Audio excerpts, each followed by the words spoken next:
Hello and welcome. You're watching Faultlines. I'm Gauri Dwivedi. This week, we decode yet another conflict, yet another fault line for you. First and foremost, is there a war that's actually brewing in Latin America? Why is it that Donald Trump is bombing Venezuelan boats? And could this escalate further? Next, we decode for you why is it that the Pakistani state is actually using Chinese weaponry, military-grade weaponry, to bomb its own civilians, and what does that mean about the entire security issue? We decode both these for you in this edition of Faultlines.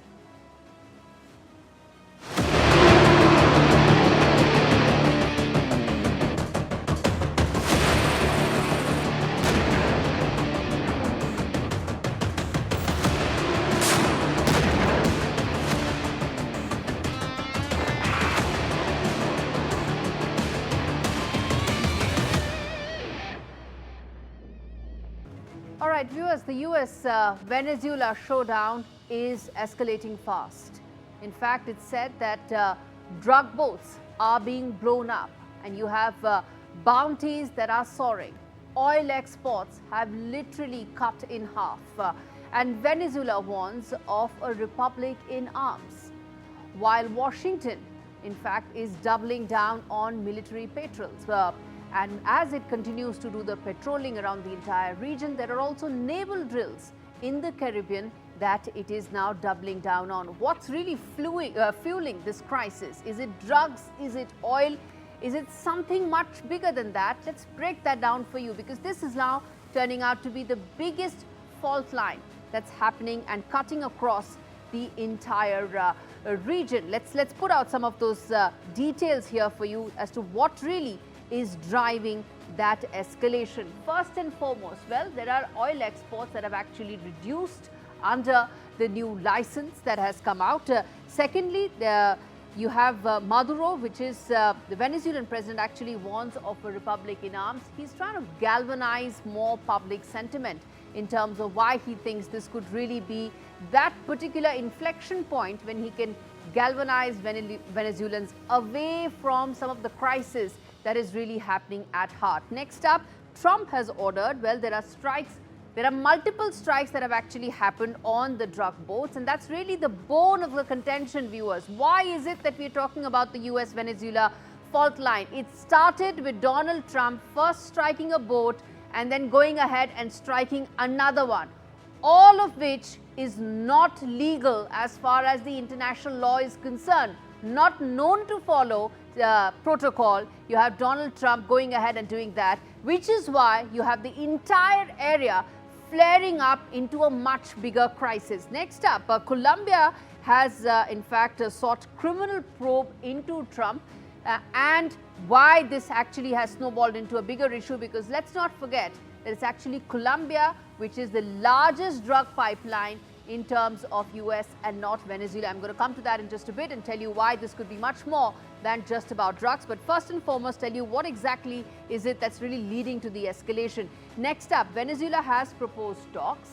US has rejected that offer, because remember, Maduro's government has not been legitimized or legally accepted by the US, and Donald Trump feels, and his administration feels, that they have an upper hand, and there is no reason for them to settle for talks, try and extract the best possible deal they can in terms of how escalatory matrix is moving on from here on. Next up, US has actually doubled the bounty on Maduro to $50 million. It's actually for anybody who's giving information for Maduro that US has increased the bounty. It's now at $50 million. Already a lot of his assets have been seized, upwards of $500–600 million of the kind of assets of Maduro that have been seized by America, because it's trying to further put pressure on Venezuela. Next, and most importantly, it's not like there's not been a response from Venezuela. They've responded to it, because remember, these boats actually led to America going till the edge of its naval borders to patrol, and that is where things actually escalated, where F-16s and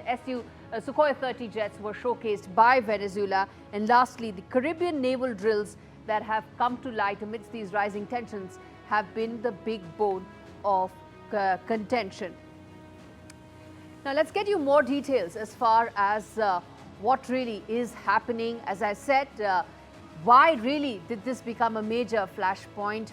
Why is it that drug crackdown is suddenly now at the cornerstone of Donald Trump's administration and the machinery focused solely on Venezuela? This report has all the details for you. 3 vessels destroyed, at least 17 dead in 2 weeks. US forces say these were cartel-linked drug boats leaving Venezuela. Maduro is demanding evidence. Washington has produced none so far, and critics say it looks more like a message. To every terrorist thug smuggling poisonous drugs into the United States of America, please be warned that we will blow you out of existence. That's what we're doing. We have no choice. Can't let it happen. They're destroying. Trump defends the strikes. His administration has labeled Venezuelan gangs foreign terror groups. The Pentagon is acting on a secret directive allowing force against cartels. Legal? Questionable. Effective? Debatable. Dicen que los misiles en el Caribe eran para detener las drogas. Mentira, dicha aquí, en este mismo sitio. En el año 2023 y 2024 fueron los años donde más cocaína se incautó y más de 700 capos del narcotráfico fueron extraditados a Estados Unidos y Europa. Colombia's President Petro says it's overreach. He's called for criminal charges against Trump at the UN, saying the victims were not traffickers but impoverished civilians. Bombing poverty, he called it. At the same time, Chevron's oil exports from Venezuela have been cut in half under new US rules. Venezuela is still producing, but less is reaching American shores. The profits have been locked out of Maduro's reach. No es una tensión, es una agresión en toda la línea. Es una agresión judicial cuando nos criminalizan. Es una agresión política con sus declaraciones amenazantes diarias. Es una agresión diplomática y es una agresión en camino de carácter militar. Y Venezuela está facultada por las leyes internacionales para hacerle frente. Maduro says the US is choking Venezuela economically and escalating militarily. His letter to the White House was ignored. Now, he's preparing new constitutional powers to defend national sovereignty. Venezuela is showing its fleet. US warships are already patrolling the Caribbean. So is this a new war on drugs or the latest energy conflict dressed in counter-narcotics? Either way, the US has re-engaged and Venezuela just became a front again. Bureau Report, NDTV World.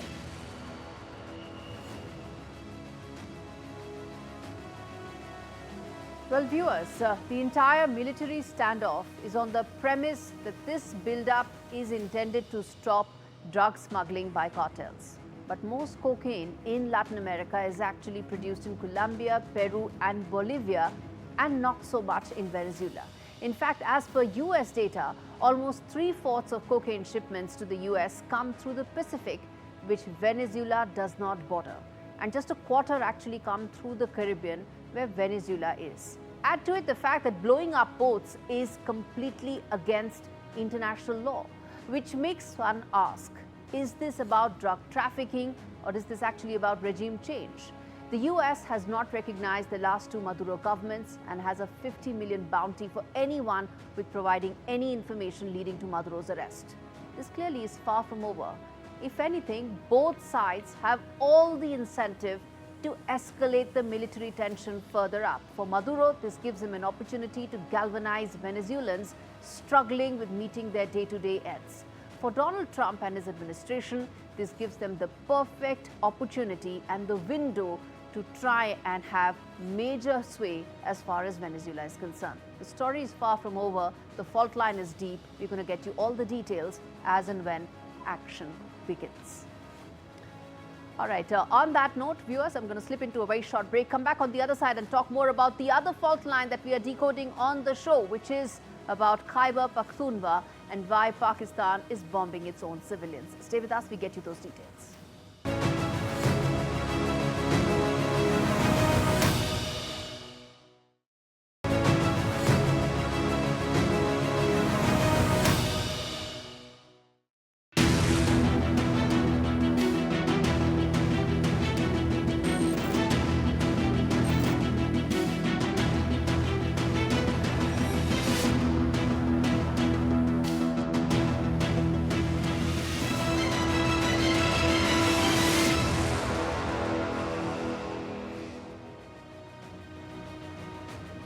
Well, viewers, the other fault line we are decoding on today is one in Pakistan. Pakistan's rulers are dropping bombs from Chinese jets.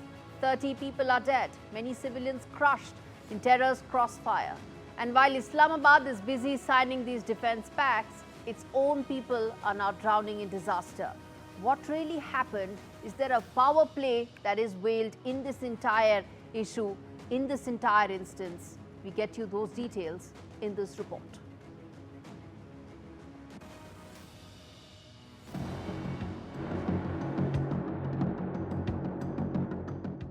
In the dead of the night, around 2 a.m. to be precise, the sky over Khyber Pakhtunkhwa tore open once again. Chinese-made JF-17 fighter jets operated by Pakistan dropped 8 deadly LS-6 precision bombs on a village in the Tira Valley. Islamabad claims it was targeting a bomb factory run by the Tehreek-e-Taliban. But the bodies pulled from the rubble, 30 in total.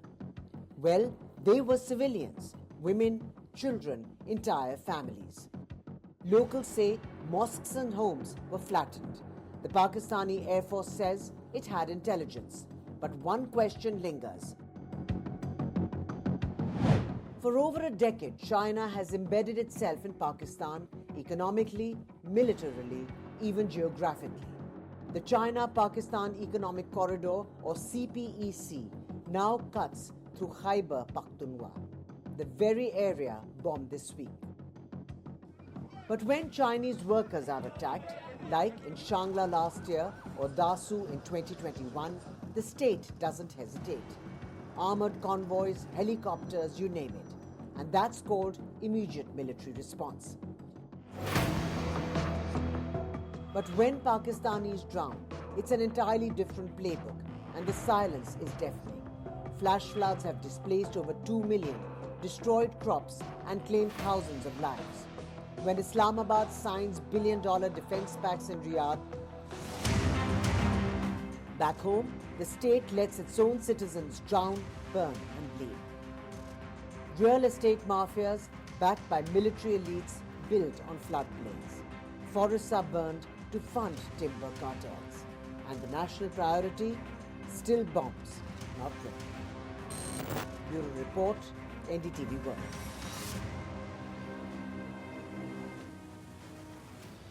Viewers, made in China bombs dropped in Pakistan from made in China jets by Pakistan.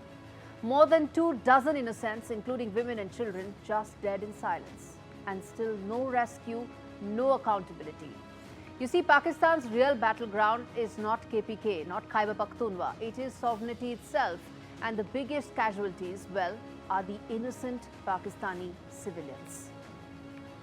Let's get you now details of exactly what was used, the weaponry that was used to bomb its own civilians. What exactly did Pakistan use? First and foremost, JF-17 fighter jet that was used, and this has details of what exactly were the specs as far as the weaponry that was used. The JF-17 fighter jet has a maximum speed of 1200 miles per hour. It flies at 50,000 feet. It in fact has 7 hard points and Chinese missiles, and upgraded for Beijing's payloads, and in terms of a joint badge and single command. So why am I telling you about all these points? Because this is military grade fighter jets being used by Pakistan to bomb its own people. That is why these details are important. Look at the kind of weaponry that was used to bomb people, which included women and children. Now let's get you details of the glide bomb that was actually used, the LS-6 glide bomb, and the kind of precision it actually comes out with. That it's laser guided, 15-meter is the accuracy. Again, the kind of ammunition that you reserve for foreign adversaries, for adversaries of the state, not for your own people. Next, in terms of, it turns dumb bombs into smart. It glides 60 kilometers to strike, and some of the other details include folds wings mid-air for range, and lastly, it guides by China's Biru GPS. Of course, all of it is Chinese weaponry. That is why it is important for you to know this was Chinese weaponry used by Pakistan to bomb its own people, and the kind that was used tells you that military-grade equipment was used for its own people. Let's in fact now get you details and more perspective as far as why this is important with General Raj Shukla, who's joining me on the broadcast on Faultlines to talk more about why this particular instance is probably the biggest fault line in terms of Pakistan. General Shukla, thanks much for speaking to me. What do you make of Pakistan bombing its own citizens?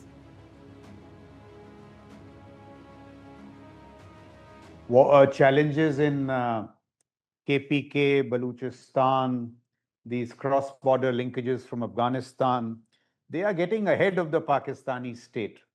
And when the challenges multiply and they get ahead, you will see this. The use of the force will be oppressive.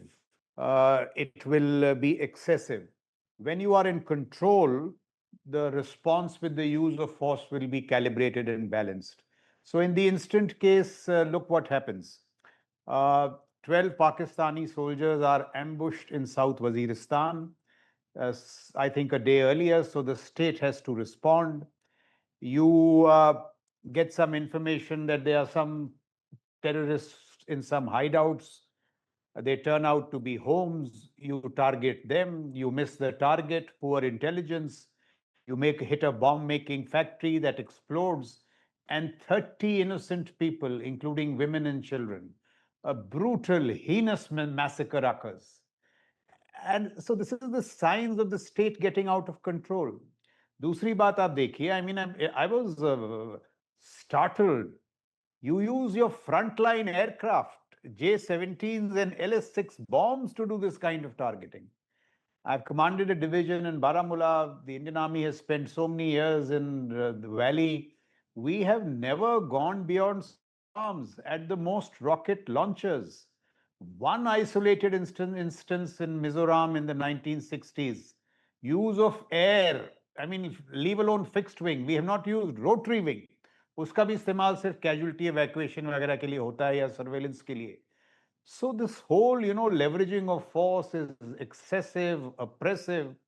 When you hit women and children, it is cowardly, it is dastardly. Yes, indeed, which is why those weaponry needed to be pointed out in detail. General Shukla, then, which brings me to ask you the security risk that lies ahead for India in this entire KPK region.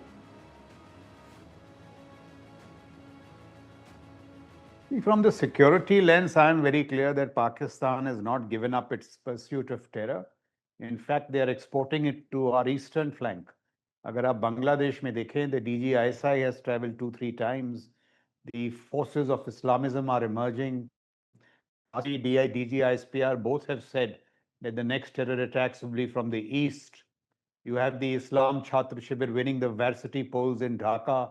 So a new national security reality to include a very, potent terror challenges emerging from the east. तो हमको west or east दोनों से terror का खतरा है. We really have to step up our game, and a lot of it is happening, but we have to be vigilant. I mean, I can tell you that the whole border along our northeast must be fenced now, and we must earmark battalions to take care of that. नहीं तो LC वाली जो समस्या है वहां भी हो जाएगी. So Pakistan is playing this, अब खुद तो तबाह हो रहे हैं, and they are also getting destruction into the neighborhood. We have to be very vigilant. Another actor which we must really watch is Turkey. It has these, ambitions of neo-caliphatism. Erdogan is on record to say that we will take our influence beyond Europe. And they are actively aiding and abetting Pakistan, Bangladesh, Sri Lanka, Nepal in military terms. So we have to be really vigilant. What about the entire Pakistan-Afghanistan border? With the volatility in KPK, in Khyber Pakhtunkhwa, it is going to spill over to the Pakistan-Afghanistan border as well. Your thoughts? See, for the moment, because of the adversariality between the Taliban government and Pakistan, they will keep each other in check. So I think that's in our interest. But were in the future they come together for some reason, then terror will emerge as even a greater challenge. So, in my view, you cannot in the next 3-4 years rule out 9/11 in India. We have to be continuously vigilant. But so far, as I observe the way things are moving, and the Afghan Taliban, they are in conflict with Pakistan Taliban, the Pakistani Taliban. Pakistan has this whole problem of the Pakistani Taliban taking refuge in Afghanistan. So that whole bit is keeping terror in check or keeping Pakistan confined to its western borders.